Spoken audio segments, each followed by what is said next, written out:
So Dracula starts off following Jonathan Harker. He's based in England, but he is traveling in order to attend to his new client. And the thing about Jonathan Harker, he's a himbo. Anytime he mentions that he's there to visit Dracula, the townspeople freak out. Harker gets a room in the castle. He spends his days just kind of wandering around, and this sets Dracula off. He lunges for Harker's throat. Harker realizes he's trapped. He's freaking out. This is why we listen to locals. He sees Dracula climb down the building like Spider-Man. Harker does something silly and goes to the place in the castle that he was explicitly told not to go to. He yells at the girls, telling them that they know they're not supposed to mess with Harker, but they can have him when he's done with him. So, and Dracula does leave them something to the child. Can being a himbo be dangerous? Yes.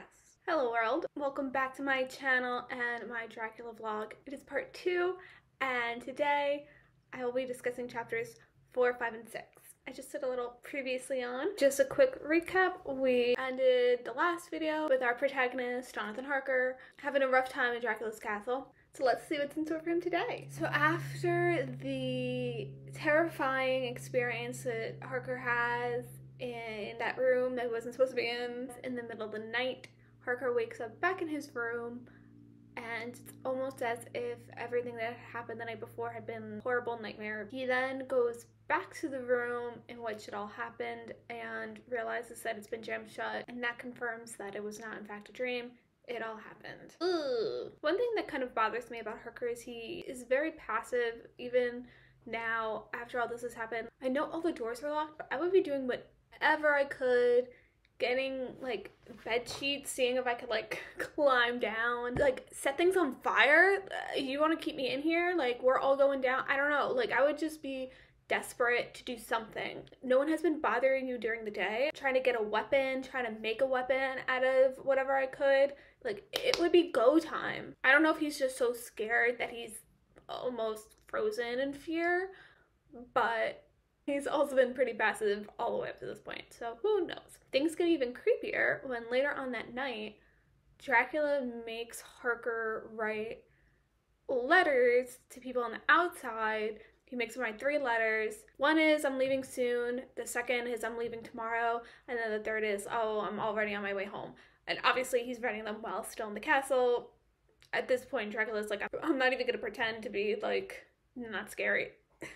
And it almost makes it like scarier, in my opinion. At this point, Dracula's now just doesn't care about the ruse at all. He's given up. I don't know. I feel like from Harker's perspective, it's like confirmation that he's probably not going to make it out of here alive. No, there's that added creep factor of writing these letters and being like, yeah, I'm on my way home. And then also knowing that you may never be on your way home. Ooh. It's things like this that like scare me the most. The horror of being captured and not knowing if you're gonna make it out or how to get out of the situation. Like that's what's most scary to me. And then of course these letters are then dated with later dates to keep up like the facade of that they're being written in real time. Harker then tries to write his own letters without Dracula watching him and determining what he's going to say. One he writes to a colleague, and then the other he writes to Mina, his fiancee, and he writes it in shorthand, so it's kind of like in code, which is actually very clever. At the point of his writing, there are actually people camped outside the castle. I guess they just are chill with Dracula, or they don't care. You would think that they would know. You think, like Harker, they would have run into somebody who's like, stay away from there. But yeah, they're just camping outside the castle. And so Harker gets their attention and sends them the letters with some money and is like, please send this. And so there's like this glimmer of hope that, oh, even if he can't get out of the castle, at least somebody, like, they're gonna know where he is, what's happened. Maybe they can send help, and if they can't even send help, at least they know the truth about what's going on here. And then Dracula comes in later with both letters, and it's a sinking feeling. Ugh! Now, I don't know if the people Harker gave it to, maybe they're on good terms with Dracula, and so they just like gave it, that's why they're allowed to hang out outside the castle, and so they just gave the letters right to Dracula, or maybe Dracula made them give the letters. Not quite sure what happens there, but Dracula does get the letters in his hands. And he lets the one to the collie go because there's no real incriminating information, and that one was written just normally. But the shorthand one, he does get pretty angry at. He can't read it, but like he understands what Harker was trying to do, and then he burns it. Afterwards, he leaves Harker's room and locks Harker in. So after this failed attempt at help, all hope is lost. Locked in the room, can't even go out anywhere else. No chance of escape or assistance. Jonathan Harker takes a nap, because of course he does. Even in the darkest of times, self-care is important. Next day, even creepier, he realizes that all of his belongings are gone, his clothes and his possessions. Another group of people happen to drive by the castle, and Harker calls out to them in desperation, pleading for help, and they laugh at him. It's not funny. It's not funny. It's sad. I'm sad for him. But it's kind of funny. Later on at night, Harker sees Dracula once more scooting down the castle, but this time he's dressed in Harker's clothes. So Harker comes to the conclusion that he's going out and about in the clothes that people would recognize. So people think that, one, Harker's allowed out, and then two, any bad deeds that Dracula does, they'll just attribute to Harker. Like maybe he's already become a vampire, and maybe he something along those lines. That really annoys him, because he's like, it's one thing for me to be locked in the castle. It's a second thing to offer me up as food in a few days. I draw the line at identity theft.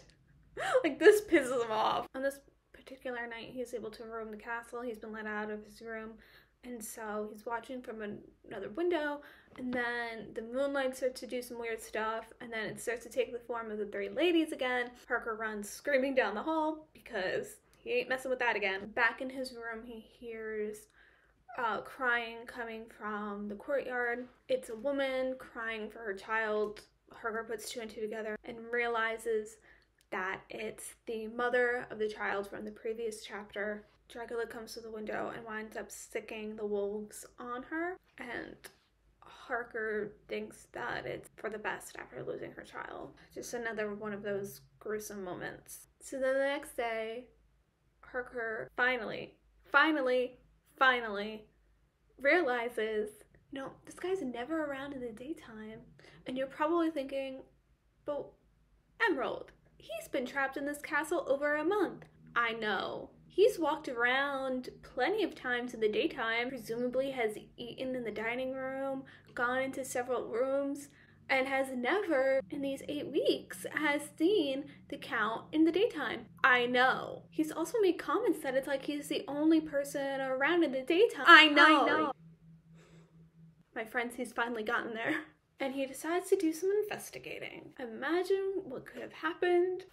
This all happened just a bit sooner. With Dracula's door being locked, Harker decides to bravely climb down the side of the castle to get into Dracula's room via his window. I gotta say, I'm impressed. One, that he actually takes the risk to do it, that he's deciding not to be passive anymore, and two, that he actually freaking does it. You know how fantasy books will have maps in the beginning? I need to visually see this castle. How are you climbing down the side of the castle, especially when it's already been established that it's strange that Dracula can do it, but now he can do it, and he's obviously probably not going down in a lizard fashion, but I'm like, I need to see this happen. He figures the worst that can happen is he can slip and die, and he's probably gonna die anyway. And he makes it in. Good job, John. Kudos to you. And of course, Dracula's bedroom is empty, so Harker snoops around. He winds up finding a passage down to a chapel, which is kind of ironic. And in the chapel, he finds a bunch of boxes, and in one of the boxes is Count Dracula. I do think it's important to note that while he's lying in here, napping, his eyes are open, which is a whole other level of creepy. Harker is shocked by this, as you can imagine. He's like, is he dead? Is he awake? Obviously, he's not breathing, but Harker also knows that he's not just playing with the laws of reality or humanity. He remarks that there's a look of hatred in the Count's eyes, so he's not staying in there long. I don't blame him. And he skedaddles out of there. Finally, it's the night before Harker's supposed to leave. Dracula, again, being a little tease, is like, oh, tomorrow you get to go home. Aren't you excited? And Harker's response is, can I go now? Like, now? Like, tonight? And Dracula is like, why? You want to go in the middle of the night, but you don't have your stuff? Because he has it. And again, I'm impressed. This is exactly how I would be. I probably would have been like this after the first day. But Harker's finally gotten to the point where he's speaking up for himself, and he's like, no, I'm okay, keep my stuff, I don't care, mail it to me, I want to go now. And so Dracula says, all right, sure, you can leave. Harker's like, can I though? Can I? Yeah, here, I'll get the door for you. And he opens the door, and all the wolves are there. You gotta hand it to him, he's got comic timing. He knows how to use his flair for the dramatic. And of course, Harker's like, oh, I guess I'm gonna go back to my room. It's like the Megan Thee Stallion meme where she's like, let's go. But we're going back. Before he goes to sleep that night, Harker overhears the Count talking outside his room. And he hears him say that tomorrow night is yours. And when Harker opens the door, he finds the three women there laughing like a bunch of frenemies after you just got a new haircut. He goes to bed feeling doomed, knowing that it is potentially the last night he'll ever be alive, but that doesn't stop him from sleeping. He wakes up determined. He realizes, of course, that the front door is locked again. He's locked in the castle, but at least not his room. And he scales down the wall again, free solo style, goes back into the Count's room, and then down through the passageway into the Nappin Chapel. He opens the box, and this time he's taken aback because the Count is younger. My man's is going on vacation, and he wanted to look good for it. He's younger, his hair isn't gray, he's not decrepit looking. Harker searches the Count, trying to find a key to get out of the castle, and unfortunately comes up empty. He can't find anything. And as he's doing so, he's just getting angrier, thinking about how the Count has completely made a fool of him and tricked him, and now he's going to go off to England and roam free and attack a whole bunch of other people. Is Jonathan Harker to blame for everything that happens in the rest of this novel? I mean, in my opinion, yes and no. It's kind of impossible to know how things would have turned out. If he had just never gone to the castle after hearing what everybody in the village was saying, that probably would have been the smarter route to take. If he had just been like, hey, boss, you can fire me, I ain't going in there, sorry, and got a new job somewhere else. I mean, they probably would have just sent somebody else, and then everything still would have happened just at a later date. Who knows? Also, I don't want to victim blame. Like, as stupid as Harker is, Dracula's the real monster. Anyway, in a fit of anger, Harker decides to hit Dracula in the face with a shovel. I guess now's the time for trying anything, right? But at the last second, Dracula's head turns. Ooh! And Harker misses and winds up just hitting him in the forehead. He tried. We could give him, like, props for trying. Of course he fails. And then the box closes. Harker hears voices, the people who are tasked with taking all of the boxes, including Dracula's box, out to ship over to England. And he runs back up and he tries to get out. He tries to make his way through the castle to, like, get to them, but wind winds up closing a door and locking it. One, I know Dracula's a supernatural being, but I don't understand how he has control over the weather. I know he can take different forms, so fog, and then the moonlight. Like, okay, but wind? Are you rain? Like, snow? Are you all weather? Like, what are the rules here, Stoker? Also, it's the daytime. Is he down for the Count or not? Later on, it seems like he's pretty incapacitated during the day when he's, like, asleep but not really asleep. He's kind of on sleep mode? Whatever, what have you. If he is just frozen there, basically, during the day, then he shouldn't be able to use his powers during the day. That's not fair. Like, isn't that cheating? I think it's cheating. Play by the rules, monster of darkness. The delivery men take the boxes, they load up Dracula, and they're off, and Harker is left alone. I don't know where the ladies hang out. Do they have boxes? Are they just like chilling in some other room? I don't know. Harker, probably a mix of adrenaline and desperation, and he is filled with newfound determination, and he decides he is not going to sit around in this castle. Not going to be like Cinderella sitting in a dark cold dusty cellar and waiting around till nightfall for these 3 ladies to attack him. No. He decides he would much rather perish by escaping than at the hands of the vampire woman just sitting around like a plate of dinner. I don't blame him. Again, impressed. Where was this drive for the last 2 months, Harker? Chapter 4 ends with Harker's last entry in his journal, in which he says this may be the last time he ever writes. He may never see his loved ones again, but he's got to take the risk, and he is going to descend the castle as much as he can in the hopes of escaping and getting out. And that is the last we hear of Jonathan Harker. We start chapter 5 from a new perspective. We jump back a month, and we are now reading the writings of Miss Mina Murray, the best freaking character in the book, in my opinion. Mina is an assistant schoolmistress. She's Harker's fiance. She's smart, she's driven, she's curious about the world, she's very competent. If you've been as frustrated as I have throughout these first 4 chapters at Harker's stupidity, don't worry, it's okay. We're in good hands now. Mina is my favorite character in this book. She's also maybe my second favorite literary character of all time versus Miss Elizabeth Bennet. I mentioned in my last video that one of the things that drove me to do this vlog was because I don't think that the OG story and characters get enough recognition with all of the various adaptations that have been created. And Mina in particular, I think, is usually just portrayed as a damsel in distress type character. She's so smart and plays such a key role in this novel.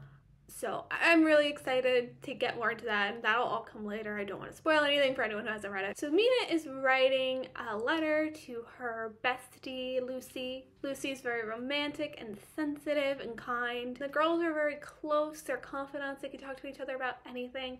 It reminds me of that like best friend song that's like going around TikTok now where it's like, together forever, it's Mina and Lucy. Boy, they're such good friends. I do hope that nothing bad happens to them ever.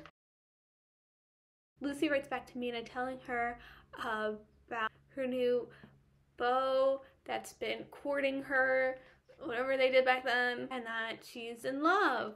And even more big news, Lucy has been proposed to by 3 different people all in one day. Lucy got the sauce, whatever the sauce is. I really honestly don't quite know. Whenever I hear somebody say that, my go-to is to think about the Krabby Patty secret formula. Whatever it is, Lucy's got it, because she got 3 proposals in one day. As a side note, this part of the novel always has confused me a tad. It comes off as oddly excessive. I mean, I know we're dealing with a lot of exaggerated things, you know, it's fantasy, horror, sci-fi, what have you type book, but like Stoker couldn't show that Lucy was beloved in any other way. He couldn't have 3 different people courting her, or even 3 proposals throughout the course of, I don't know, like a week or 2. Like, no, they all had to be on the same day. But anyway, who do these proposals come from? Well, we got Bachelor number 1. It's Dr. John Seward. Seward? We love a doctor. He runs the local asylum. And he has, quote, a strong jaw and a good forehead, unquote. He's serious and straightforward, but a bit of a workaholic. Bachelor number 2, Mr. Quincy Morris from the great state of Texas. It wasn't so bad. Alexa, play American Boy. He's a cowboy, an adventurer. He's funny and bold, and he proposes to Lucy by saying, quote, Miss Lucy, I know I ain't good enough to regulate the fixings of your little shoes. Won't you just hitch up alongside me and let us go down the long road together, driving in a double harness? Stoker is just such a master at foreign dialects, isn't he? Oh my goodness. But back to the dating game. Bachelor number 3, the sweet and chivalrous Arthur Homewood. He's the son of a lord. Got that money. Actually, they're all rich, so. But he's got a title. Also, all of these guys are friends. I really wish that I got more backstory, and again, this is told from Lucy's perspective, so I guess she doesn't have it, but I wish we could have seen somebody's like journal entries about this, like how all these proposals came to be, all like hanging out together at the house, and then one by one they come and get Lucy alone in a room and like propose. Is this the first day they're all meeting? Were they just like, we're gonna hang out, and oh wait, I'm meeting this girl, oh she's really hot and nice, I think I'm gonna propose? You know? Bachelor number 3, Arthur Homewood, is the lucky winner of this dating game, and Lucy is so ecstatic to accept his proposal.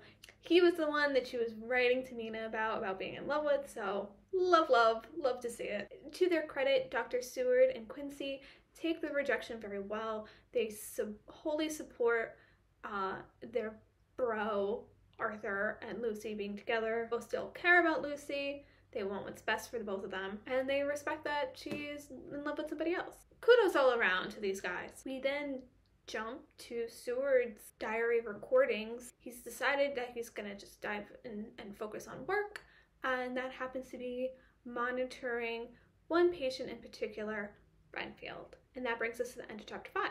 Chapter 6 brings us back to Mina. She is traveling to Whitby, which is a coastal town, and that's where Lucy is, and they're going to spend some time together. There's like a rocky hill that overlooks the sea, and she enjoys going there to sit and look out over the water and write in her journal. She also likes chatting with some of the elderly men in town. They talk about local legends and things like that. And she's also worried about Harker because she hasn't heard from him in over a month, and it's not like him not to write. And again, this is all going on while Harker is in the castle. We go back to Seward, and he is continuing to study Renfield. He's definitely an interesting character. First, he notices that Renfield is collecting flies. We know how I feel about the vermin. And not only does he collect them, but then he eats them, saying that he's collecting their life force, which sounds familiar. Then he starts collecting spiders and starts feeding the flies to the spiders. Then he starts collecting birds. The spiders are gone. We follow, we know what's happening. And eventually he asks for a kitten, but thankfully Seward denies that request because he's picking up on the pattern. And also, he's not going to willingly give this man, who doesn't seem the best at taking care of animals, a kitten. Renfield, in response, eats all his birds. R.I.P. to Tweety and friends. Seward is disgusted, but also intrigued. Back to Mina. After the first 4 chapters where you're only in Harker's journal, it then becomes a back and forth between different characters and their various journals and recordings and letters and such. Harker's colleague has sent her the letter that Harker sent. The one that when he tried to send it out to the other people, but then he got caught. They'll end up sending it anyway. But right away, Mina knows that something's up because she is smart. It is written in Jonathan's hand, but it is not written like he usually writes. She is on it. She knows her man. This worries her, and she already has things to worry about because Lucy has started sleepwalking, which apparently is something that she did in her past, and it started up again. As the days go on, she doesn't hear any more from Harker. She gets more suspicious and frightened. Good thing somebody is in this novel. To add to all these concerns, there is a storm brewing around Whitby. That's not all that's coming. On the horizon, a ship is drawing closer to port. We'll see what or who is on it next time. Thank you as always for watching and tuning into this vlog. On Friday, we will continue with chapters 7, 8, and 9. Have a wonderful day. Bye!